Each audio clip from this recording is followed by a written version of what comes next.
Tu commences à marcher avec une personne et tu remarques qu'il est tout le temps en train de te demander des services, en train de te demander de l'aider. Vous aimez bien, vous causez de tout, mais il est dans un type de relation. Donne. Dépanne-moi mon frère. Vous riez à cause du football, vous priez ensemble à l'église. C'est ça. Mais lui, le frère ou la sœur a une relation. Pardon, donne-moi un peu d'argent pour faire ceci. Accompagne-moi à faire ceci. Accompagne-moi à faire cela. Tu vois que la personne est constamment en train de te demander. Proverbe chapitre 30, verset 15. La sangsue a 2 filles. Oui. Donne. 3 choses sont insatiables. 4 ne disent jamais assez. Le séjour des morts, la femme stérile, la terre qui n'est pas rassasiée d'eau et le feu qui ne dit jamais assez. Amen. Donc, ça, c'est le type de relation sangsue. C'est-à-dire, donne. Donne seulement. Viens me voir, viens prier pour moi. Donne-moi l'argent. Donne seulement. Donne. Ce n'est pas ton ami. C'est un camarade. Ça. Ok. Même si vous priez ensemble, même si vous jeûnez ensemble, même si vous participez aux réunions, ce n'est pas une relation que tu dois faire aboutir au cheminement. Ok. C'est quelque chose qui doit s'arrêter là. Ça te fait plaisir de l'aider. Tu vas continuer de l'aider, tu vas continuer de le dépanner, tu vas continuer d'être là pour lui, il n'y a pas de problème. Mais ce n'est pas une relation qui va conduire au mariage, parce que ce n'est pas une vraie amitié. L'ami aime en tout temps. Et dans la détresse, il se montre un frère. Donc c'est quelqu'un, vous êtes là ensemble, et puis quand tu es dans le besoin, lui il cherche à t'apporter. Et il ne cherche pas à t'appeler seulement pour avoir quelque chose de toi. Okay. C'est-à-dire que tu vois, tu as une relation, quand tu décroches, tu sais qu'il va t'expliquer un problème. Oui. Il va t'expliquer un problème. Tu pars avec la soeur, quand elle t'appelle, Nesbo, il y a toujours quelque chose à gérer. Il y a quelque chose à gérer. Il y a quelque chose à gérer. Donc elle est en mode, il est en mode censure. Une amitié censure n'est pas une relation qui doit continuer au mariage. Amen. Amen. Alléluia. Amen. L'amitié, selon Dieu, est une amitié. On se donne mutuellement. On a du plaisir à s'aider, à s'entraider, etc. Alléluia. Amen. Alors, il y a un autre sens de censure, parce qu'on dit la censure a 2 filles. Donne. Vous pensez que c'est les mêmes données? Non. Il y a un donné qui est demandé. Et il y a un donné, je te donne. C'est aussi une forme de censure. Et ça aborde une forme d'amitié qui peut être trompeur. Et c'est là qu'on va tomber sur les femmes, les épouses type mère. C'est-à-dire, en fait, il y a des personnes qui ne savent pas, mais à cause de leurs blessures intérieures dans leurs os, dans leur passé, ils ont un désir presque maladif de donner. C'est-à-dire, donc, c'est les gens de personnes avec qui, quand vous marchez, ils vous remplissent des cadeaux. Je vais faire ceci, je vais t'acheter les habits. Ça paraît être une bonne amie.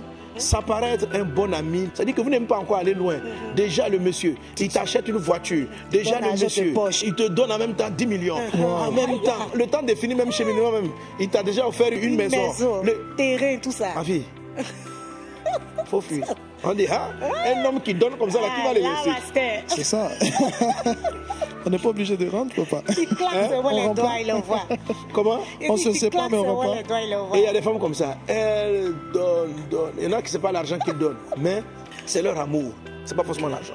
Il y en a qui donnent leur amour. Ils donnent. Ils sont là pour toi. Alors, ce type de relation peut paraître avantageux, mais sans te rendre compte, très souvent, il y a derrière un esprit sensu qui est un esprit de contrôle. C'est-à-dire, prendre ta vie. C'est-à-dire que sans te rendre compte, la personne progressivement va prendre ta vie en otage. Tu vas te rendre compte que ces genres de personnes qui sont des sensueux aussi vont de moins en moins aimer que tu exposes tes besoins à d'autres, que tu ailles ailleurs. Tu dois être avec lui. Donc, il te donne tout ce dont tu as besoin pour que tu sois avec lui. Elle te donne tout ce dont tu as besoin pour que tu sois avec elle. Alors, vous allez voir des jeunes filles qui vont aller demander l'argent à leur papa parce qu'elles aiment le fiancé. Voilà. Donc, les gens qui sont des gigolos, ils aiment bien ça. Mais ce n'est pas une relation qui conduit au mariage. C'est une relation qui va conduire à une forme d'exploitation. Je l'aime. En fait, tu ne l'aimes pas. La vérité, c'est que tu ne l'aimes pas. Tu ne l'aimes pas parce que tu ne le laisses pas être ce qu'il est. Tu veux qu'il soit ce que toi tu veux qu'il soit. Tu ne l'aimes pas. C'est ça. L'ami aime en tout temps. Tu ne l'aimes pas. Dans le fond, tu es en train de satisfaire un vide émotionnel. Un vide émotionnel, soit parce que tu as été blessé dans l'enfance de ce que tu n'as pas eu la mère dont tu avais besoin. Donc tu te sens ce besoin-là d'être la mère de tout le monde.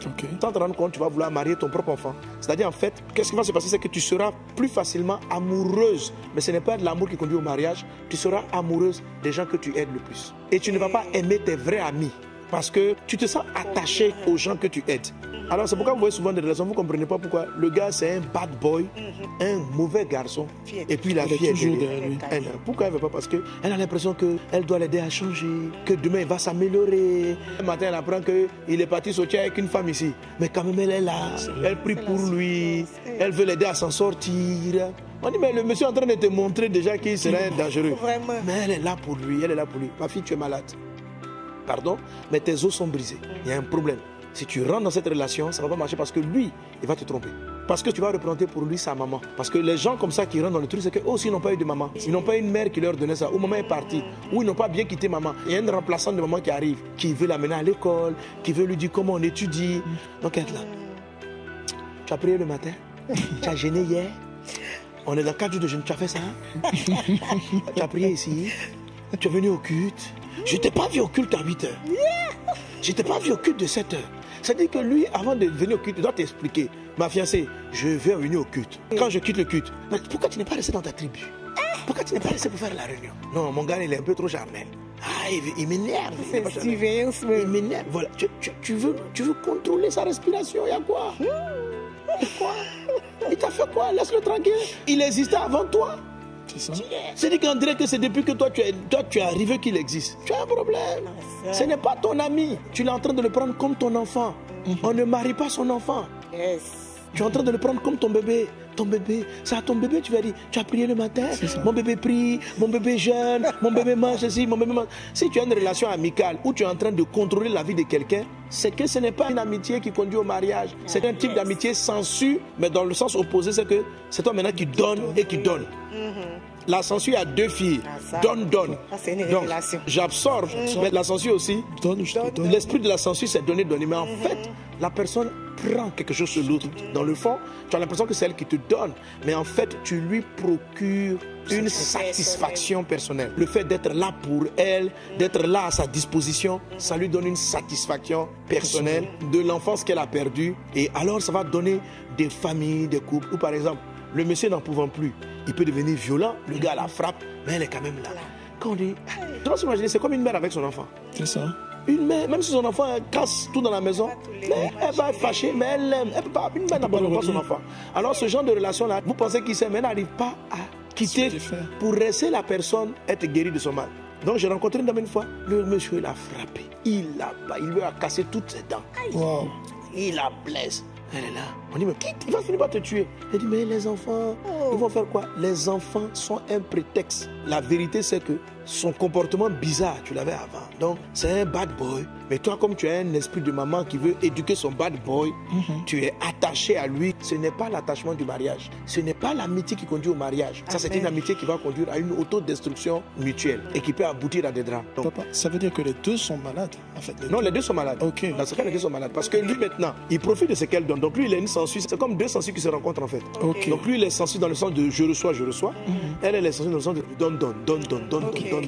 Voilà. Donc, la censure a 2 filles, donne.